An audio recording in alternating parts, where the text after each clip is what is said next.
Well, welcome everyone. We are here live with you, streaming for our daily debrief. Lisa, this is day number 2, right? Yay! I can't believe it's 2. Right. Yesterday felt like 3 days. We love being with you live. We'd love to hear from you. Just leave a comment in the chat where you're listening in or watching from, what city, state, or country. We have folks joining in from, the last check was 44 different countries from around the globe. So it's really great to have a global audience, a global perspective. And we've got some exciting panelists for you today from our day number 2 session lineup. Yes, I am looking forward to hearing from our 2 guests tonight. I was wondering if we should start by showing off the exhibit hall and sharing with people who is making this possible, this free summit. Absolutely. It looks like we've got Michigan in the house. We've got Iowa. Folks watching in the Philippines. Hello. Amazing. All right. Keep those comments coming. We'd love to hear. We've got one of our other speakers, wow. Bill from upstate New York. That's great. I've been there. All right. We're going to share a little bit about our virtual exhibitor hall. Thanks to our sponsors here, and show you around, give folks a little bit of a tour. Again, if you're looking to watch any of the sessions in our lineup, you can click on either free access or VIP all access pass. For free access, you'll see the sessions. So you'll be able to take into that page and you can see each session and the lineup of speakers for 24 hours on each day of this 5-day event. And of course, you could just scroll down and see the rest of the lineup as well. We've got our great sponsor booths here. Thanks to the folks at FirstNet, powered by AT&T. You can check out some of the resources in the U.S. We've brought in a few other vehicles to show off what resources are available for you. So we want to thank them for being a sponsor and making this all possible. Absolutely. And we really want to shout out to Fire Rescue TV, who Martin is broadcasting the lives simulcast. Yes. So about 400 stations around the country around the US, I should say, are seeing us. And then our first time virtual book signing booth, the great and talented Chris Cebollero, who was one of our speakers today, has generously signed a number of books for us. So you can get this at a highly discounted rate, just $1 shipping. And you can also bundle it with our book if you're so inclined.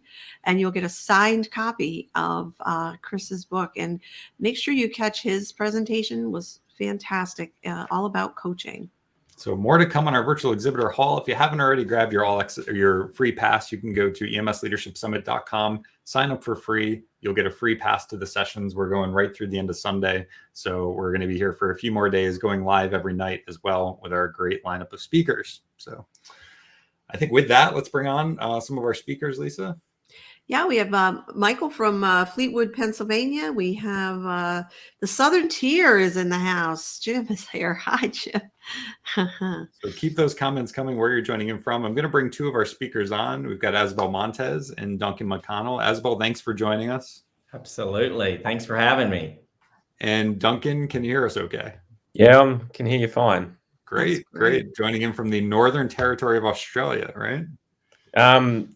I was, but I've made a quick trip down to Brisbane last night. So I'm actually joining you from Brisbane. Oh, that's fantastic. And Asbel, where are you joining from? So I'm joining from Austin, Texas. You have 2 guys here with some great accents. I'm telling you, a good Southern accent and a good Aussie accent. Hello. Australia and Texas are pretty much the same. We have the same values. We sound the same, right?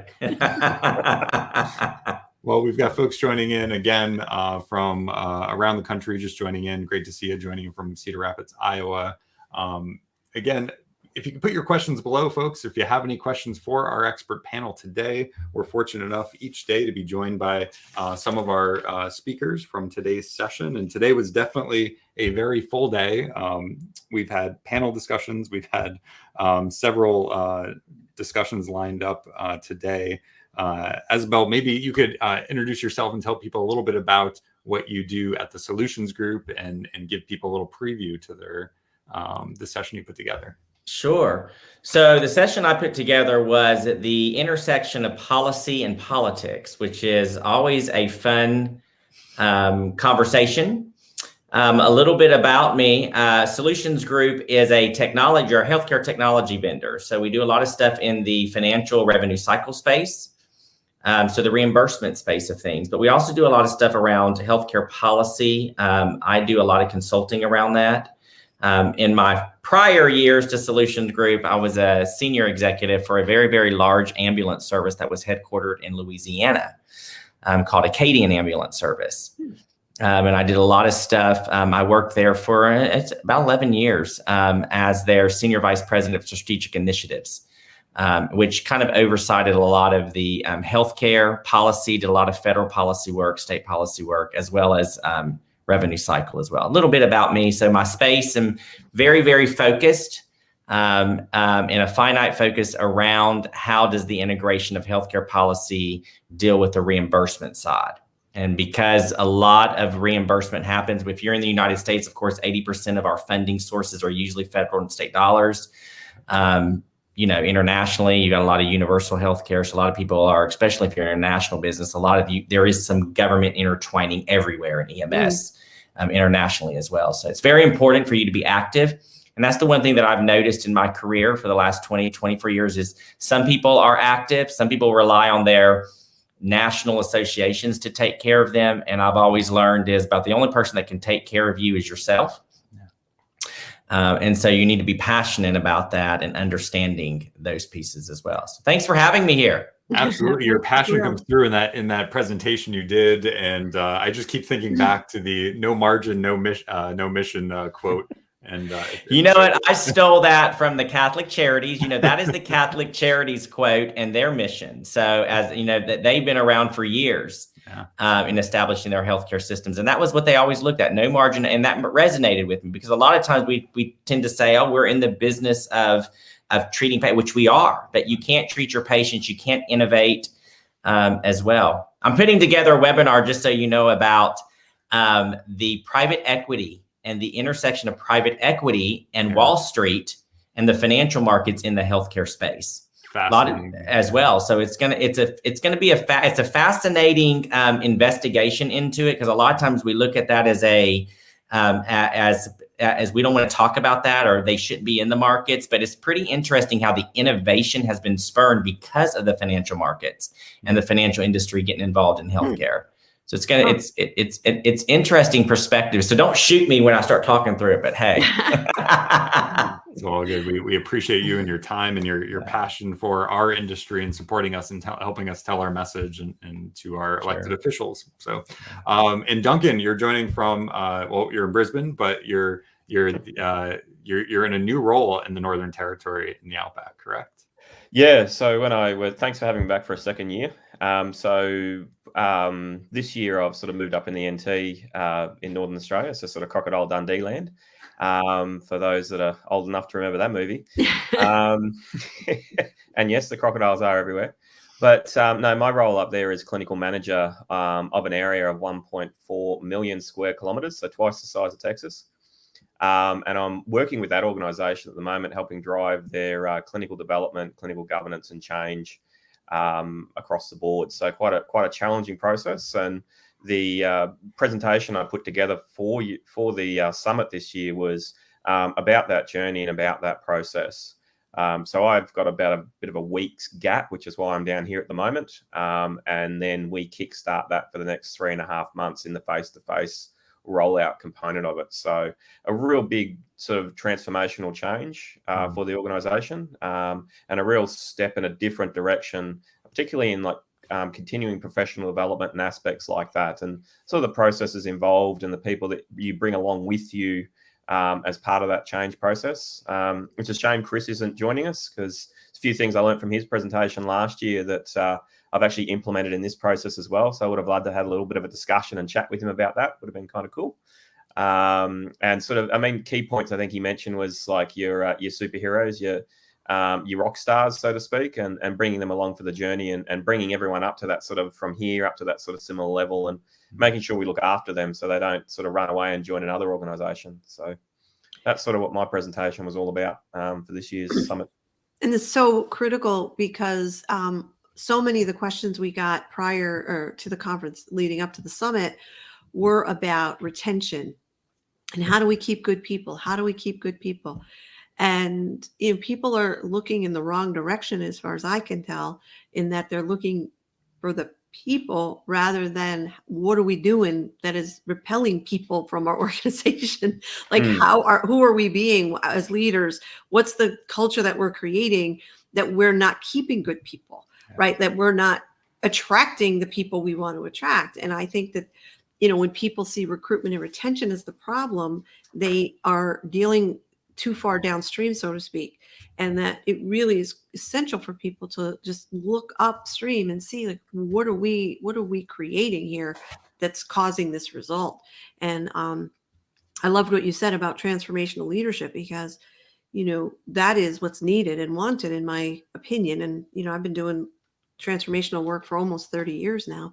Yes, I started when I was 9, in case you were doing the math, but and that's the thing about transformational leadership. One of the things is you don't look in the same direction as everyone else, right? You're looking for what's working, not what doesn't work. You're looking at what do we want more of, right? Who are the high performers, and how can we foster that, and how can we, like you said, bring people up? And it's just not known, I don't think, and not only in EMS, by the way, but in so many spaces.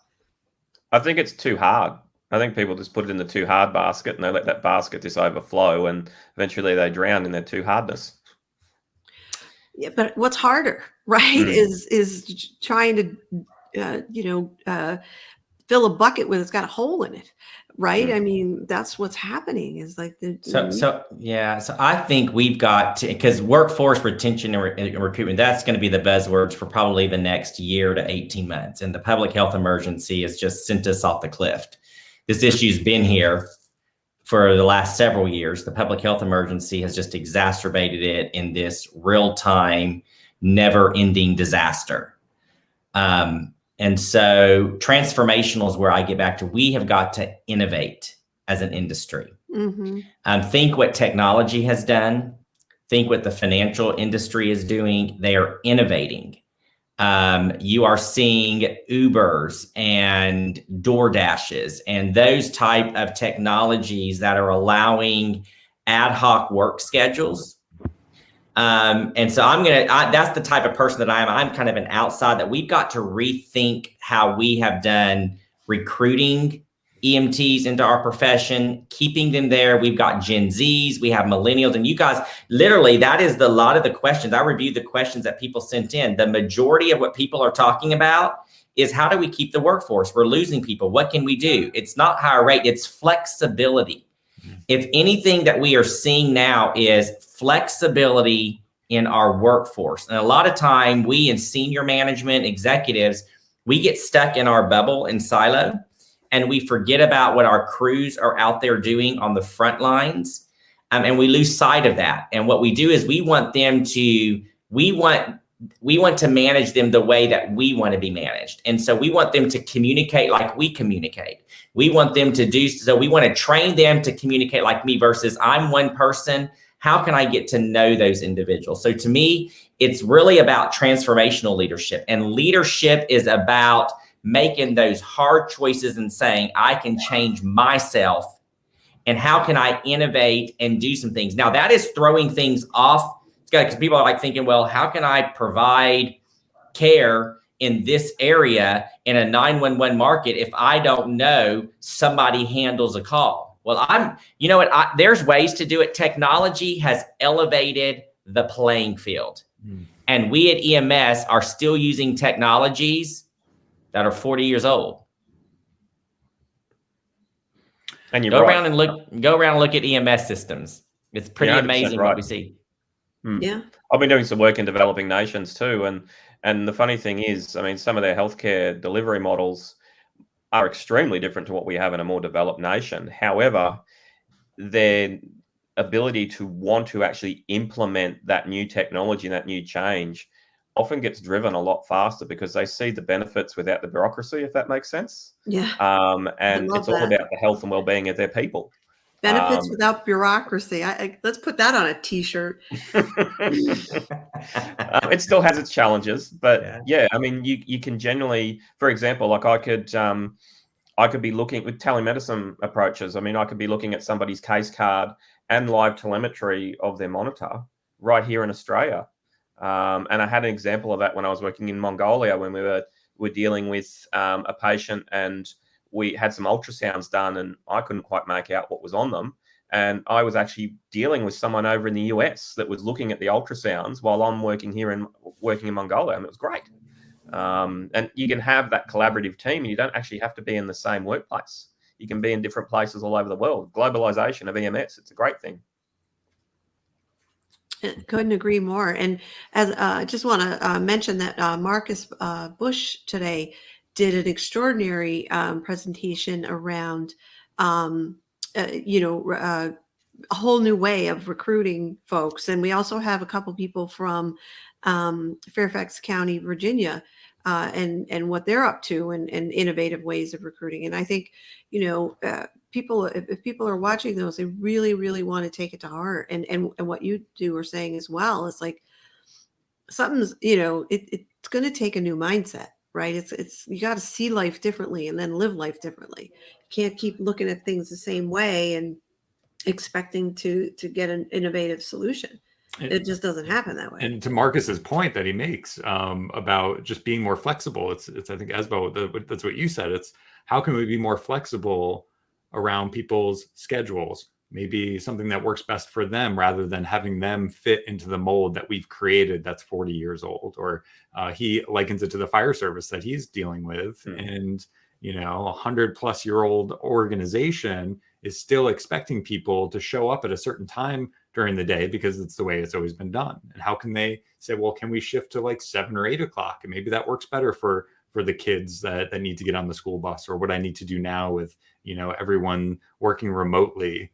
Last night it was brought up, Alexia Jobson said that EMS was actually the first remote workforce. It's a completely distributed system that has faced these challenges for years, where you actually don't often have people that are working in the same building or the same office. They're all out doing in autonomous modes. So it's pretty fascinating to think about how, we've been dealing with challenges for years, and now to see other industries also deal with those same challenges, and how are they innovating?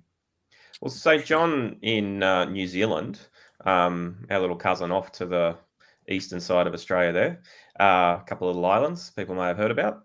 They've got this awesome community or extended care paramedicine program where the ECPs actually work from home and they respond from home. So yeah, it's interesting the way the workforce is changing and developing to meet the needs of the operational area in which they're working in.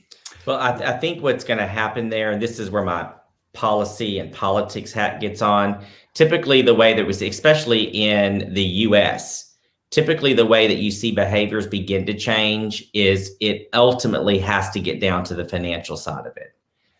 So financial pressure has to be put on, and then you'll begin to see these things. And then politics inserts itself.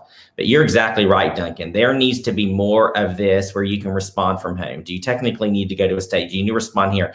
We've got to be flexible. And right now, during this pandemic, because of the workforce shortage, you're seeing more flexibility than I have ever seen begin to happen here, until politics starts inserting itself. Then special interest groups get along because the telemedicine piece, they don't like it. So the physicians get upset. They want to control that. So then now you're dealing with that piece on the heel through the flexibility or what have you. So all that dialogue is happening right now, but the patient got lost somewhere in the mix. So talking points are great. And I can be very facetious now. I'm just going to tell you, because I'm jaded. I've been doing it too long. Like, the talking points are great to say the patient's always first. But follow the money, and that'll tell you what's really first. The patient gets thrown out with the bathwater. Yes. And last night we had a great discussion on the live around, money is only an issue in the absence of value, and how do we prove the value of our services so that the money then follows. So the value piece is a sexy word. That's a sexy word. We like to talk about value. And I like to liken it to, and so this is what, when government is spending money on healthcare, which is predominantly, that's an international concept. Government is spending money on healthcare, whether you're doing universal healthcare where everybody has coverage, everybody has some form of coverage that will pay for some select services, which emergency services is usually one of them. Or in a system like the United States where we're talking about value is put upon it. I like to liken it to cars. You might want to ride in a Ferrari or a Ford. Both have value. Both can get you from point A to point B. One may give you a little more luxury, a little more bells and whistles, and you're going to pay more for it, or the other. But practicality brings back and says, is value in both vehicles? It is. So when you equate and say money is only an object, and I am really not, guys, here I go out of the gate and y'all are going to shoot me and never invite me back here again. But I'm just saying, in general, when we make statements about money is only an issue with value, it's who is the person on the receiving end understanding that value. And so when 80% of your funding is governmental dollars, you're not looking at this through the lens of having a arm's length discussion with a car dealer. You're talking about politicians, federal regulators, state regulators that are looking at this. And so their value is looking at what's the most economical engine that I can produce this certain value for this patient. And so that's what we have to look. That's the lens that the industry does have to look, because there comes a point in time that it doesn't matter how valuable you are, what are you willing to pay for it? Yeah. Interesting point too. And I think the community paramedicine kind of approach has hit quite a few stumbles in that point, because if you could look at that in two ways. You could look at the value for the patient and the value for the healthcare system. If we put the EMS billing side hat on for a second, then there's issues with billing those patients that don't transport to hospital or go to some kind of alternate pathway, or you leave behind. But then if you look at the healthcare perspective, you're helping hospital flow. You're not clogging up emergency departments with patients that don't need to be there. So there's value for the hospital. They can then be directed to other areas or reinvest that money somewhere else. But if you look at it from the patient's perspective, well, patients don't like going to hospitals. Patients don't, it's not something they enjoy doing. So if you can provide an alternate pathway or process for them, then there's benefit for the patient. But then if you put all that together in one area, it seemed to come down to the fact that, okay, well, where's the money coming from and how are we going to bill for this? And I think that's been probably one of their biggest hurdles. The concept and application of that concept is great, and it really is beneficial to the healthcare system broadly. That is a transformational change in healthcare delivery that EMS is starting to provide over the past 10 to 15 years. And I think there's a lot more focus on the money side of it, as opposed to a lot more the focus where it should be on the patient care and delivery. And it works both ways. It's positive for EMS, it's positive for hospital healthcare, and it's positive for the patient. But yes, it always comes back to money, doesn't it? So I'm just going to say this. It's not that I advocate for this or whatever, but really what we're describing is more like a utility model that basically handles all of that. So think about it like electricity, water. Really what we're describing, and a lot of us have kind of talked about that, in private ways. You are beginning to, the very interesting thing was probably about 6 weeks ago, I was on a phone call with a bunch of federal individuals from a federal agency, kind of telling their ASBIL. Wouldn't EMS, they asked me this question, and I just said, I'm going to have to get back to you on that. But they asked me one question, because some of this we've been talking about. Wouldn't EMS be better suited in a utility model? And I was quiet just like that and said, I'll have to get back to you on that.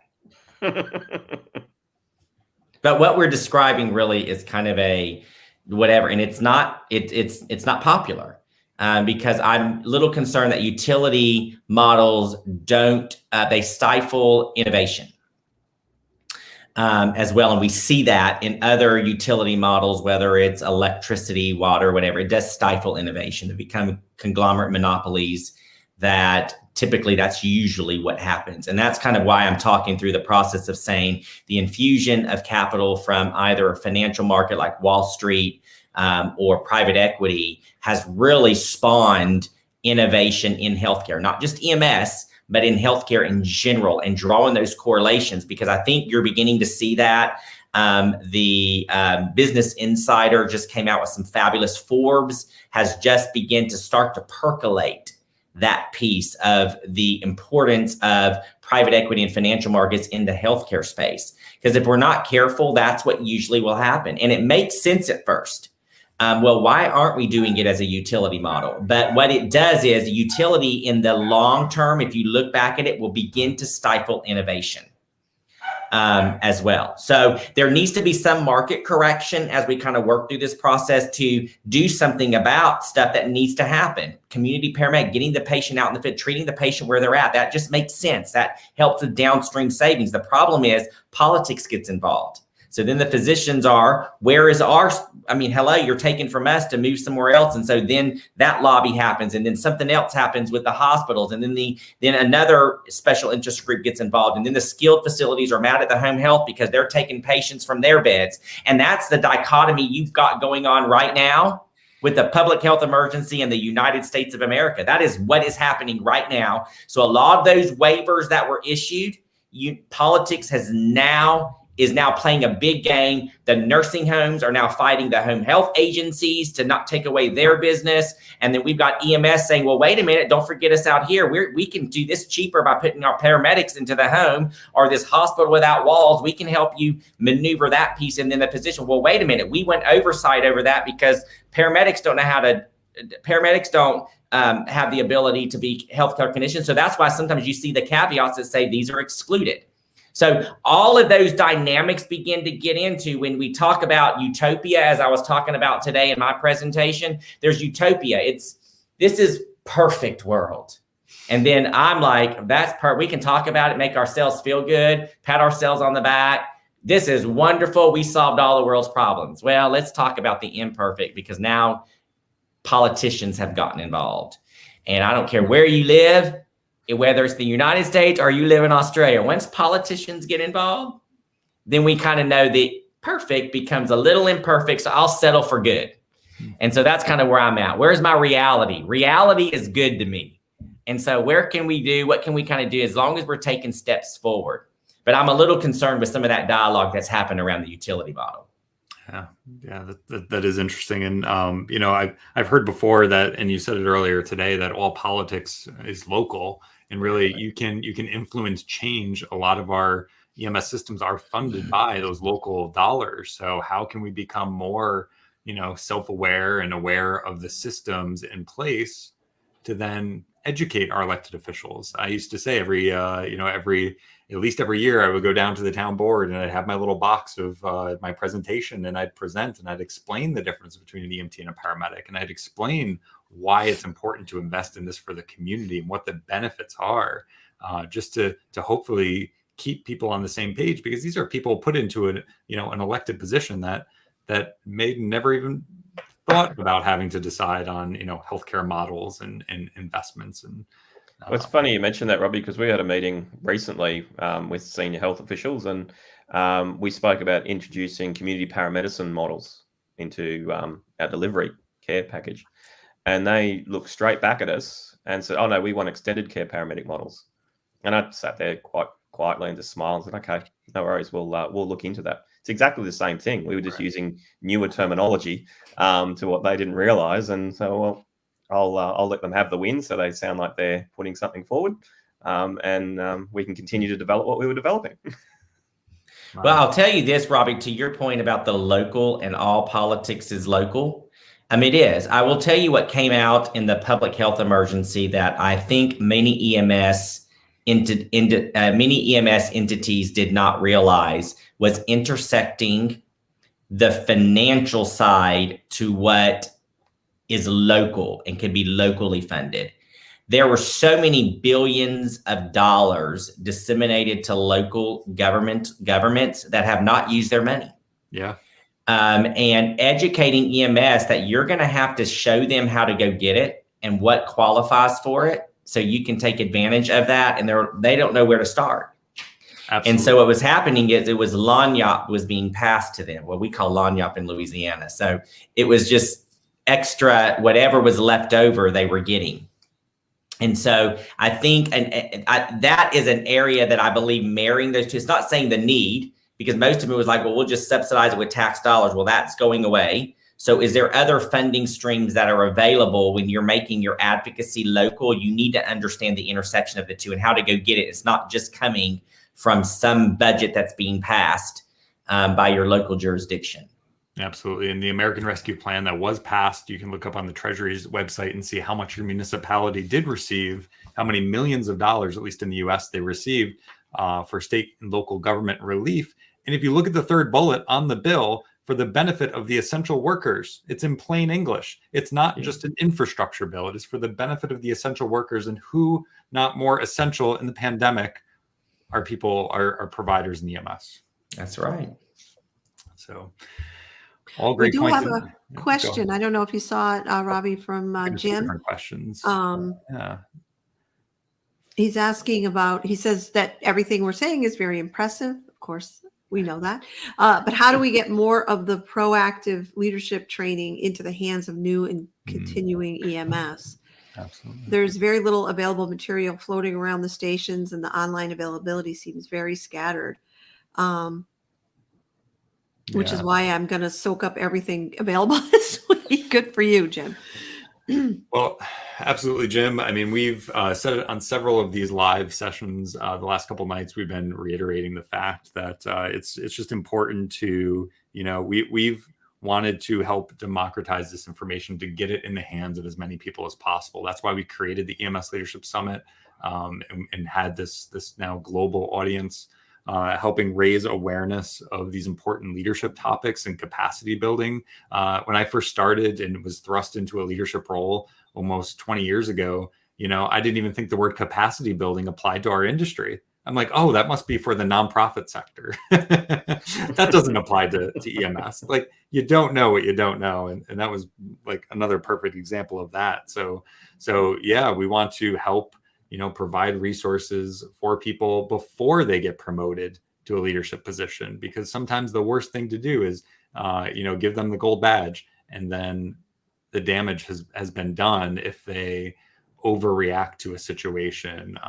You just can't take back that initial reaction. So the more we can help people become self-aware, establish some self-control, emotional self-control, and the tenets of emotional intelligence work, how we can become, more aware of communication skills to help positively influence the environment and the culture that we're creating. Because let's face it, the organizations that we're in are a direct reflection of the leaders in the organization. And that could be a hard pill for people to swallow.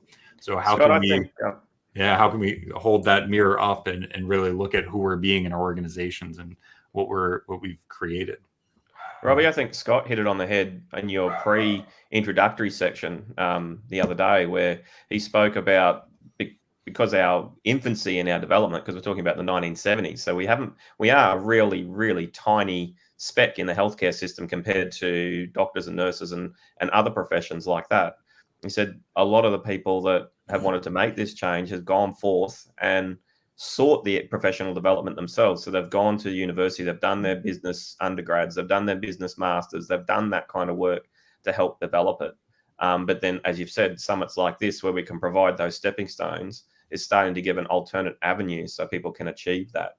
And we've got people that are joining us from the African continent as well, and a couple of other developing nations, and hopefully they can leverage from that to help their organizations develop, so they don't fall in the same pitfalls and holes that we've all gone down, to help their development and their structural change occur at a much more happier process. I guess it's a bit utopia in some respects, but giving them the tools and the advice that we've already gone over, so they don't have to make the same mistakes. Absolutely. Which I think is good. If you're not a leader or looking to be you're a frontline, or as the gentleman was just talking about, how do I learn? I will tell you the one best piece of advice, no matter what I went through to do in school, to anything. He told me one thing: join a nonprofit. If you can lead in a nonprofit with volunteers, that is the best leadership on the job training you can ever get. Because a lot of times you think, I'm now a leader and now I've got authority. And so then I'm going to start practically applying principles that I learned. And that's great. That's a great way to whatever. But I will tell you, that was the best learning platform. And I'm involved in so many nonprofits now because it really, really, it trains you in how to deal with people and how to practically apply the emotional intelligence principles that we've been talking about. How do we work with people? How do we get them to do something? People that are volunteering their time to actually lead and be compassionate about something. So find a nonprofit you're passionate. Start a nonprofit that you're a part of. You don't have to have a title to lead. Leaders are those where people are following. And we've had bad leaders and good leaders. So a leader is, what do you want to be? How do you want to be? That servant leadership process. How do you learn that? Best way to learn it is join a nonprofit. Get outside yourself. Mm-hmm. So good. So good. And yesterday, Richard Lee presented on, St. John Ambulance in England and training 27,000 volunteer vaccinators. Look at that. I mean, that's just an astronomical number of people. And again, a volunteer workforce. And Duncan, can you chime in from the Northern Territory perspective with St. John and St. John Ambulance? Is it a similar model of service delivery? So we're a nonprofit. So I made that leap. So I was smiling when you were saying that before. So yeah, it's a nonprofit. It's contracted by the government to deliver ambulance services within the territory. And I think one of the big challenges is that, unlike a state-run service where you've sort of almost got an endless supply of money, we have a pot of money that we get paid to deliver services throughout the year, and that's the constraints we work in. And looking at alternate ways to deliver that can be a bit more of a challenge because you only have so much money to do so much work.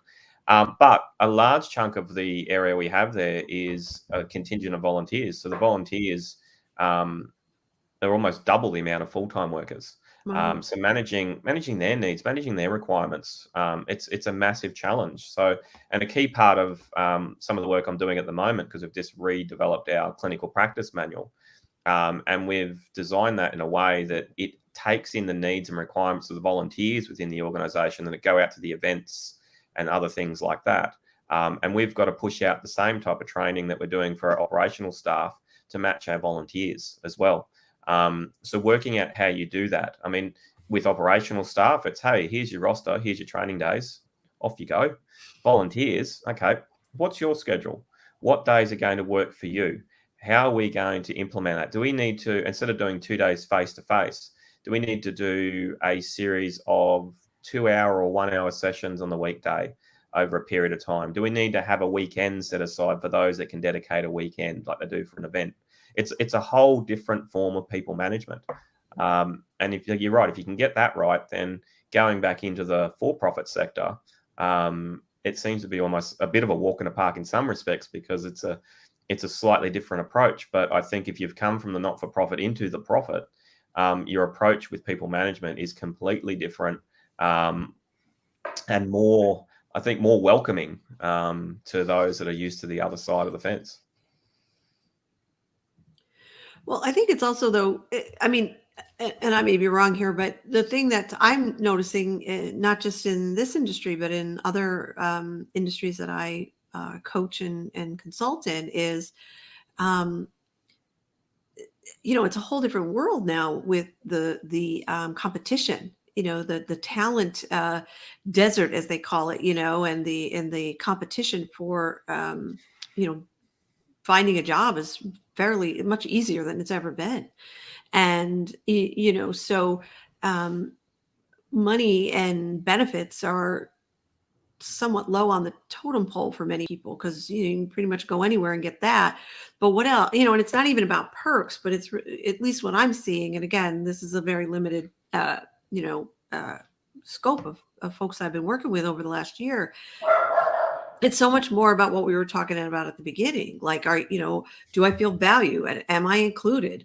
What's the flexibility? How am I being treated? How, are my ideas, do I have a seat at the table? Even if I'm not in a leadership role, am I being taken into account?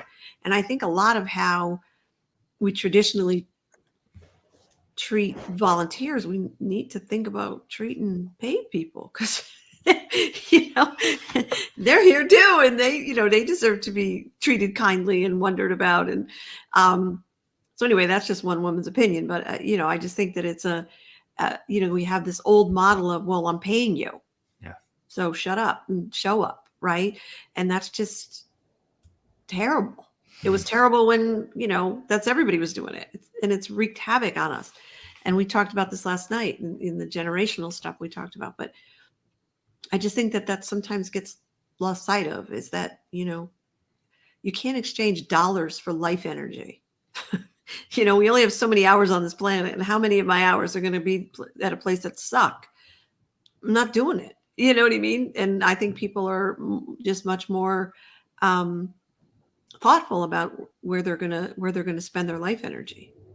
Acknowledging their service and their commitment. I mean, how hard is it to acknowledge that they've done something good? How hard is it to acknowledge that their commitment they've put in is valued? And without that, XYZ may not have occurred.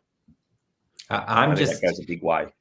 I'm just telling, we're missing it as an industry, as a healthcare industry in general.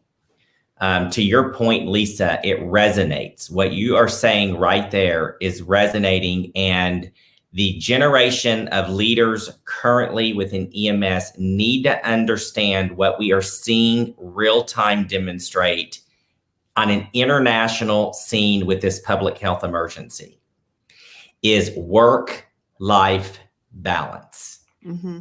EMS and this generation wants a work-life balance. And what you are seeing is they do not have that work-life balance with the current way we do our shifts, the current way that we have constantly done. And so unless we get innovative around that, we are going to still continue to see them move. They're going to keep cycling out. You can keep raising the dollars. That's going to satisfy them for so long. But then the work-life balance is going to come in, because they're seeing their friends. They're seeing, wait a minute, I can now move and go live anywhere I want because I can remote work now. If I want to go to a beach, or if I want to go to the mountains, or if I want to go here, I can do that. It's work-life balance, and social media. This here has changed the game. This here has changed the game with how we do business. And we as an EMS industry, a healthcare industry in general, need to begin to wake up and understand what's happening and what can we do to innovate. Yeah, there's certain limitations that we're going to have, but there is a lot of flexibility that we can do. The problem is we don't like to change. Some of the current leadership doesn't like to change. This is how we've always done it, or we're unionized, or whatever it is that's going on. But ultimately, what is going to happen, we can scream all day long that we've got long wall times. People are dying because we can't get to them because we can't staff our trucks. Some of this is our own problem. We've got to re-engineer what we're doing. And so I think we're going to be talking about this for a long time, but until something's going to hit home, it's going to be a newer generation of leaders that are going to come in that we're talking about right now. They're the ones that are more flexible. Let's try something new. They're all about, they're okay with change. It's so good. And I think often the immediate reaction is to those questions is, where do I even start? How do I even begin to start that change? It just sometimes feels so impossible. And, I find what the Cleveland Clinic does is fascinating. I'm one of my good friends and colleagues is the director of quality improvement and initiatives there. And what they do is they ask the frontline caregivers exactly what are their pain points.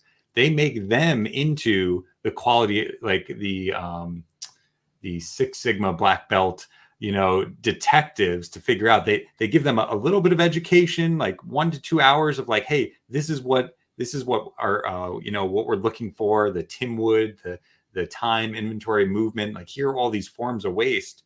What are your pain points? I once took their presentation and I did it with a group of about 5 or 6 people in an organization.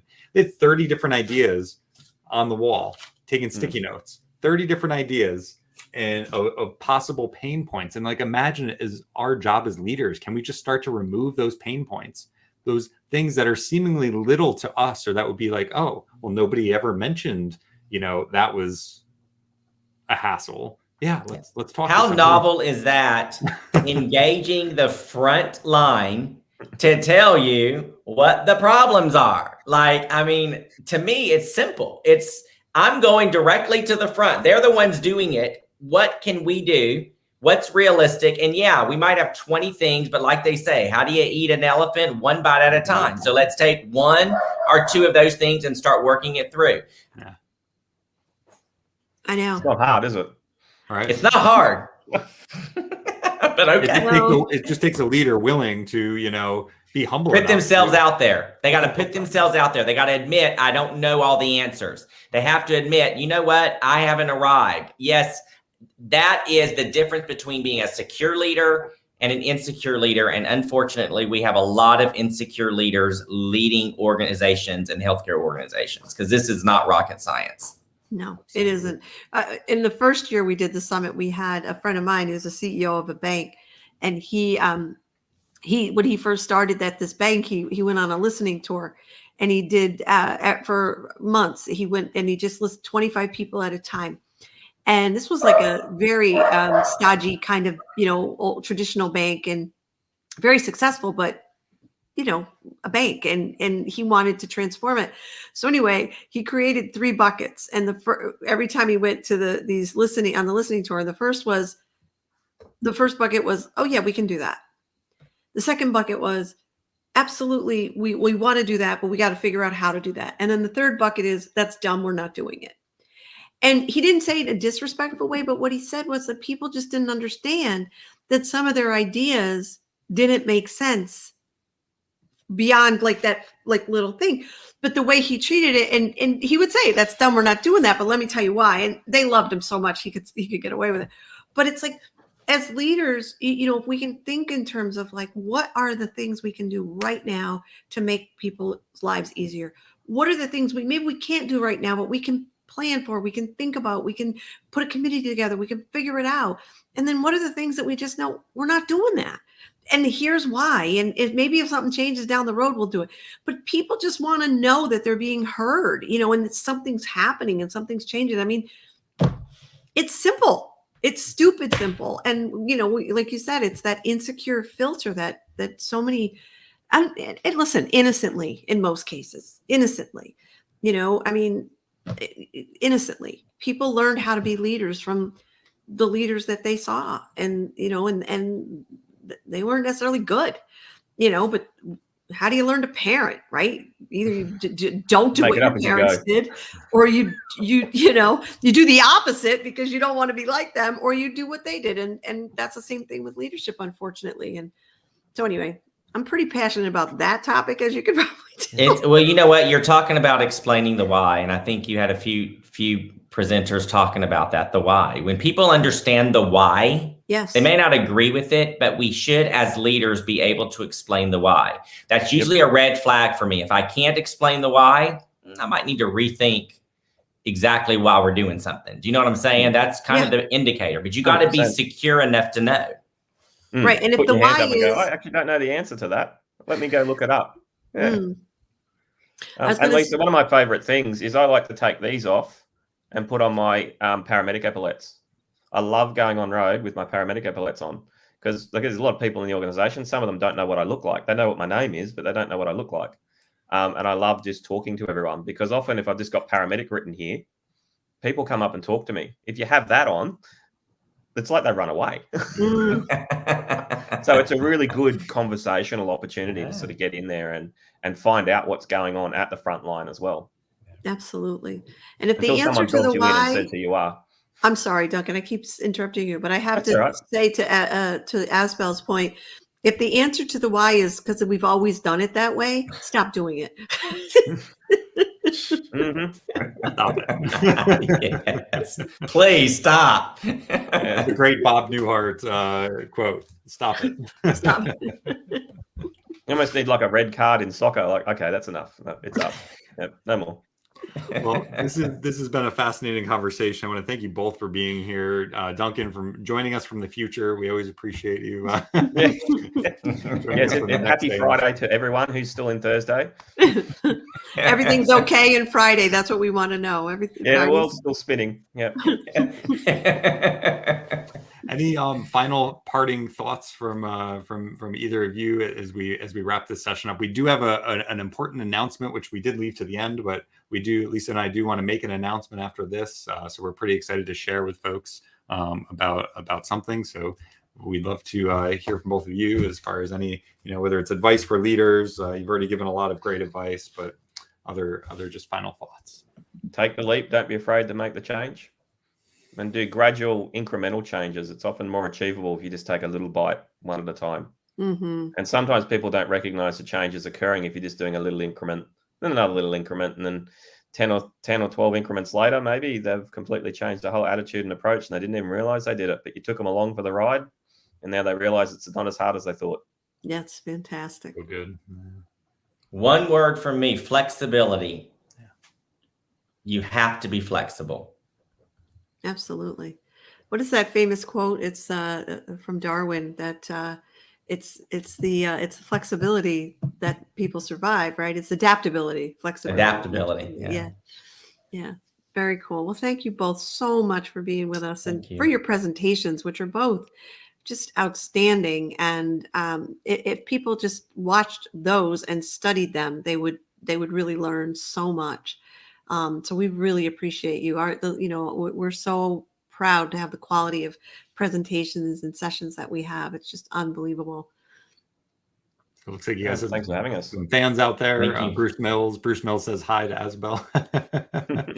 So both of you, thank you for joining. Folks, you could still grab your all access pass, and you could still grab your free pass, I should say, for this week's EMS Leadership Summit.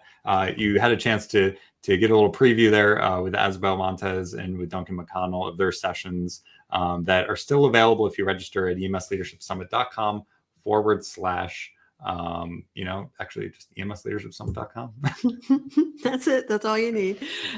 Absolutely. So we told everybody last night that we were going to have a big reveal today. So that's what we're going to talk about now. So, one of the things, Robbie and I, we started EMS Leadership Academy, I think it's 8 or 9 years ago. I keep meaning to look, but we've known each other longer than that. Many people know the story of how you brought me into your organization, and we had extraordinary success. And then other people, other services around were calling you and saying, "What is going on over there? What do you got? What'd you put in your water? You got a new kind of Kool-Aid or something?" And so, we connected and partnered up, and we created EMS Leadership Academy so that leaders could have the kind of quality training and education that they needed to run an organization. And one of the things we found over the years is that lots of organizations contact us from all over the world, but in particular around North America, and they want us to come in and they want us to do the training. But it's expensive. But it's expensive, but you just travel alone. I mean, forget fees that we need to keep our academy running.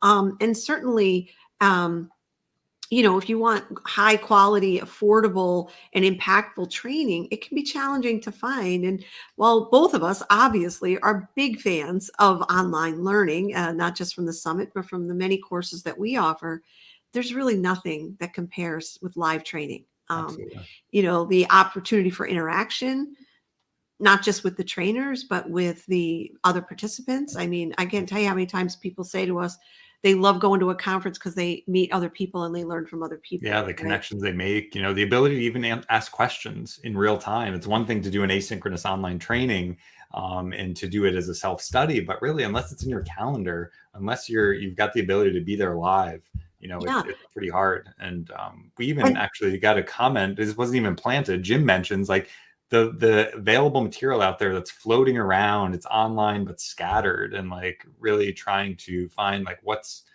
how do I get more leadership training? Yeah. And then the other thing is that, when you're doing it online or asynchronous, chances are you're not necessarily getting challenged in your thinking. If you disagree with something, you might think about it, but real time live, you can actually, I mean this in a positive way, just kind of challenge your limited thinking or your beliefs and kind of wonder with somebody or ask a question like you said, or, plus when you think about, you have a set schedule, it's not recorded, right? So you're not going to be like, oh, I'll watch it later. You have to carve out the time and you have to pay attention, right? If you're in a live training, there's no way you can just let the video play while you scroll and do email or something else, right? But the question becomes live training. How can we make that affordable, right? How do we do that? So as innovators that Robbie and I are, and mostly Robbie, no, me too, but we're innovators and we really want to provide the kind of transformational training that will make a difference, because that's the other thing is if you're paying a lot of money for training, the question comes in, will it really make a difference? Will it be in fact impactful? And so what we've created is what we're calling EMS Leadership Live. And it is all about having a live training solution where we're live. We will be, although I'll have long hair, I anticipate, we will be together and everyone else will be able to join from the comfort of their own home or office. But we will be doing a live 3-day immersive training in February 2022, February 2nd, 3rd, and 4th, just like it says there on the screen. And it's going to be a highly interactive, lots of opportunities to get coaching, to work and just get, interact with others. And it's about taking your leadership to a whole new level. It's about causing and sustaining lasting change. Like we've designed it so that you can integrate the learning and you'll have the opportunity to take action on what you're learning. And, this program is not for everyone. It's really for people who want to get to the next level of success, whether they're currently a leader or not, whether they've been a seasoned leader and they're frustrated with the results that they have, or if you're an up and coming leader. But if you want to take your leadership to a place that you don't even know is possible, this 3-day immersive training is really that opportunity. And Lisa, to your point, this is not a webinar. This is not a live stream. Right now, we're on a live stream. We can get some chat in the comments, but when you can be in a training live, having your camera on, being able to raise your hand and ask a question, if you feel comfortable enough to ask the question and, be on the hot seat, as you would say, or, to actually get some coaching in real time. We can leverage, Lisa, your experience, your 25 plus years experience as a coach and working in other industries and the work we've done together and working with just countless EMS providers and EMS organizations about, struggling with issues as a leader, whether it's time, whether it's money, whether it's funding, whether it's lack of being able to engage people. Really, we don't like to just give people new information.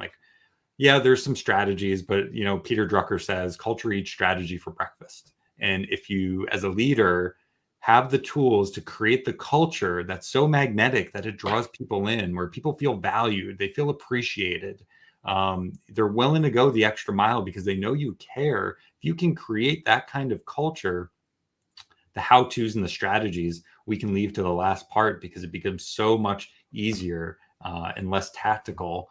You're not trying to be tactical about everything. It's like you authentically create who you want to be as a leader from your past experiences and your past successes. And, we've had people complete our trainings, our 2 to 3 day trainings that we've done and say, they get a whole new perspective on the people they work with. And it bleeds over into their personal life. Because, I think the one participant that came up to us after a training and said, I've got my 30-year-old son, right? That story where he had a completely different perspective and a whole new conversation with his son, who's over 30 years old, from what he got out of that training and seeing his own barriers and his own responsibility in the outcomes and the situations. So yeah, we're super excited about this. And Dwight, yep. He says here, I have a feeling this live will be awesome. We've already got a registrant from Singapore. And do you really think that person from Singapore would have been able to fly over, not to mention the jet lag and the expensive airfare, but they're going to be live streaming in. So we've had people registering from the summit.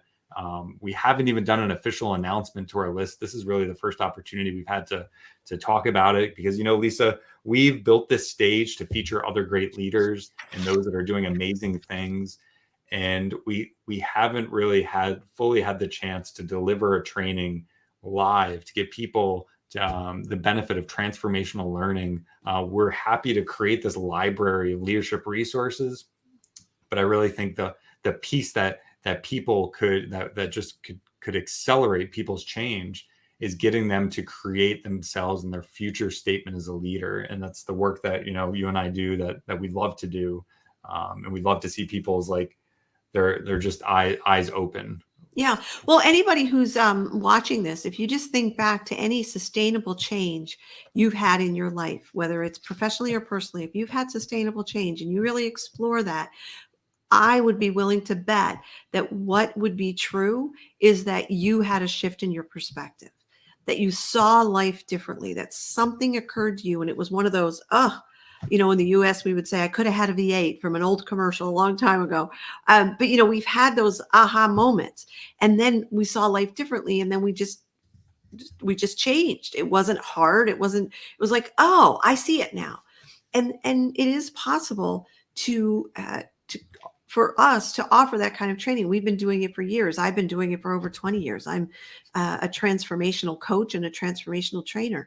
And what I do is develop transformational programs. And you and I have been developing them in this industry for years.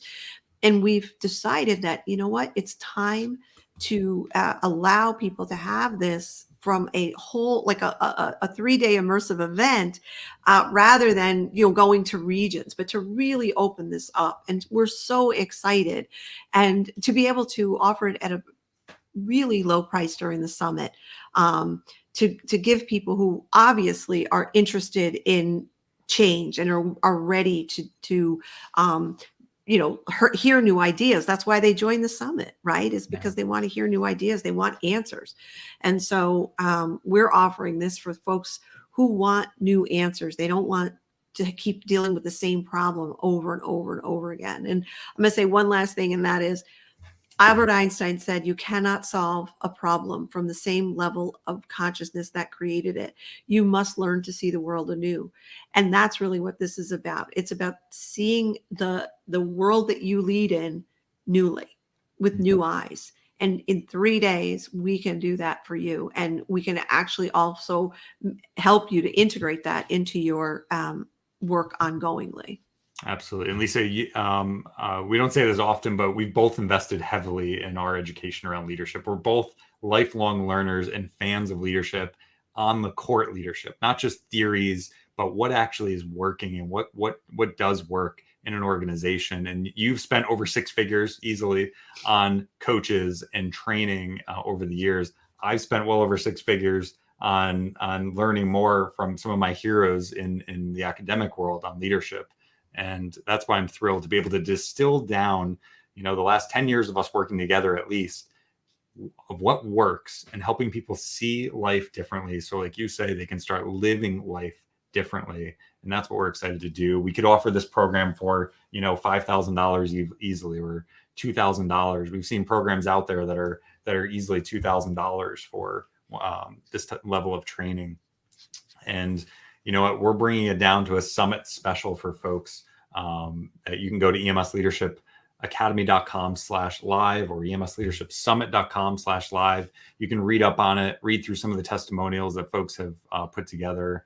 And we're thrilled to be able to offer this for a summit special of $297 for 3 days. Again, no airfare, no travel. You remote in, you get to create connection with folks from around the world. And we're excited about that. We've got a split pay option too, but we're really hoping that organizations are the ones that want to invest in their most important assets, their people, right? People, Scott Moore said it last night, You've got line items for ambulances. You got line items for stretcher maintenance. You got line items for your monitor maintenance. Where is your line item for your people maintenance? Invest in people early so that they want to stay. They know somebody cares about them. They know somebody cares about their professional development. And imagine getting some of these tools early on in your career. What would be possible for your people and your organization and your organization's future to talk about these ideas of, design thinking, about appreciative approaches to change, about not knowing all the answers. So I'm super excited about this, as you could probably tell. We both are excited about this. So folks, and just I want to be clear, there's going to be a lot of interaction, not just with us, but the technology allows us to put people in small rooms and work together. We're going to have the ability to coach people live on their most pressing problems or challenges. And we'll be there also to answer questions if you send in a chat. But really, we don't want I shouldn't say we don't want that, but we really want this to be more mimicking a live training where we were all in the same room. But we've luckily there's a way to do it that we can offer this, and it will not be recorded, and there will be no replay. And Absolutely. That's how you have people in their seats with the camera on, paying attention. Out the time. Yep. Carve out the time in the schedule. Be engaged. And it's fun. Dwight, thanks. Yes, it's a ridiculously low cost. We're doing it at a special price, especially for the summit as well, because the price after the summit's over is going to go up to an early bird price. And then it's going to go up as it gets closer. We want to incentivize people for taking action. He says if it's half as valuable as the summer it's been every year, it'd be worth every penny. Dwight, we appreciate those comments. So we're very excited to put this together. We've kind of disrupted the industry a little bit with conferences. We did it before the pandemic. People thought we were kind of crazy. They probably still do. The pandemic hit and people had to pivot. We helped out a lot of associations go virtual with their conferences. But again, we want that more connection. We want more connection, interaction. We want people to get some transformational, change and see what's possible for their leadership style and just to become more self-aware. So. Yeah. And if you were listening to Asbel and Duncan, or if you were listening last night, the one thing that resonated with me and I think is just exactly what we're talking about is it's time for a new way to lead in EMS. The system works perfectly for 40 years ago, but it's not 40 years ago anymore. And so it's going to take a whole new type of leadership. And that's what'll be possible out of participating in this 3-day immersive training. And, you have our word on it. Like, this is no kidding. We're like out to transform the possibility of EMS leadership worldwide. We have folks chiming in. Some guy called Dale in New York that I might know. 100% agree with what you're saying. So yeah, absolutely. We'll get some information out there. We'll definitely be sending this out to our list and making that announcement. But we're excited for you to attend the rest of this conference. We don't want to detract from that either. We have an incredible lineup of speakers that I am just thrilled to be able to share the stage with. I know we're long overdue on our time here, but I think, Lisa, it's important just to go over the speaker lineup for tomorrow. Absolutely. Let's brag about who we got. Chris Kroboth, who is from the Fairfax County Fire Rescue Department, is going to be talking about clinical applications of training and what's working in their field training program. We're excited about that. And Scott Moore's presentation tomorrow, presentation 2 of 3. Scott is definitely a go-getter. He put together 3 separate presentations. What employers and EMS employers have to deal with legalizing marijuana and what to be more aware of from a human resources perspective.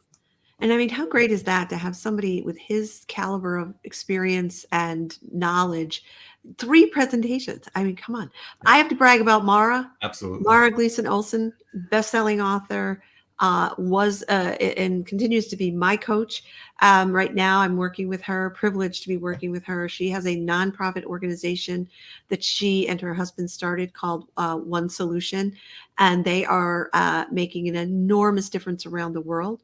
And she also worked in businesses and nonprofits for years, and she brought everything she learned to this nonprofit that she runs, and she is going to ignite the solver inside everyone. And I'm telling you, this is a transformational presentation. I'll just leave it at that. Chris Smentino tomorrow is doing a live lunch and learn. That's right, folks. You register. There's still a few spots left. The first 100 who register, we're going to send out a $15 Grubhub voucher so you can order lunch. You can access that registration link. You have to pre-register for that. EMSleadershipsummit.com/CMEC for the CME Collective, as he talks about the individual options available for folks that, the latest and cutting edge podcasts, Heavy Lies the Helmet, Rebel EM, Med Inspired Podcast, and Jeff Murphy from Master Your Medics and more have all collaborated with this great platform. And he's got several organizations that have taken on this CME platform. So he's going to be doing a live lunch and learn for tomorrow. So pre-register for that. And I'm pretty sure that recruitment and retention one that the Fairfax County put on, that's going to be after the lunch and learn. I think that, well, it's available at 8 a.m., but it is going to, I think, be one of the most popular, because recruitment and retention by far is the topic we get asked about the most. And if you're looking for innovative strategies, that's a great presentation to watch. And I think, is Marcus on tomorrow night or tomorrow as well? Marcus was on today. Oh, he was on today. So there's still time to watch his presentation. But to Alyssa and Clay, what they've put together, they've got an entire recruitment department that they're heading up. They have over 1,400 firefighters, paramedics. So they have a very large organization, and they've got some great strategies around social media practices. And anybody could do. Booth. Yeah. Yeah, they have a great booth in our exhibitor hall if you want to check it out. Jack Sullivan, always great to have Jack back, talking about the latest innovations in roadway safety. Emergency Responder Safety Institute. They've got an entire network of training that you can access for free. You have to register, but you can get your national TIM training, traffic incident management certificate. The folks at ERSI, Emergency Responder Safety Institute, have done a great job raising awareness around, struck by, killed by incidents in the U.S.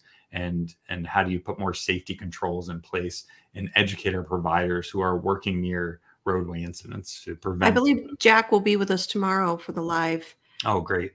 And I can't remember. And Scott will be with us tomorrow for the live as well. And it's, if you have questions, definitely want to ask for those two. You definitely want to be with us tomorrow. And I just have to bring up this, we put this virtual exhibitor hall together with the Resuscitation Academy out of Seattle and the Citizen CPR Foundation. We did a joint vendor booth here. So 10 steps to improving survival from cardiac arrests. It was such a fun panel discussion with David Hiltz, with Ann Dahl from the Resuscitation Academy, with Jim Suzy and Tom Ray, some of the foremost experts in resuscitation internationally as well, talking about what we can do at a local level to improve survivability from sudden cardiac arrest. They've got toolkits, downloadables, and that session is going to be available all week. So we're going to leave that session in that booth up. So visit the virtual exhibitor hall, check out the Resuscitation Academy Citizen CPR Foundation booth for some excellent resources. And it was a really fun talk on challenging sudden death. Wow. And that's only day 3. Because we have 2 more days after that. Come on, God. This is an amazing lineup. I'm so proud of what we put together. I really am. And how many people.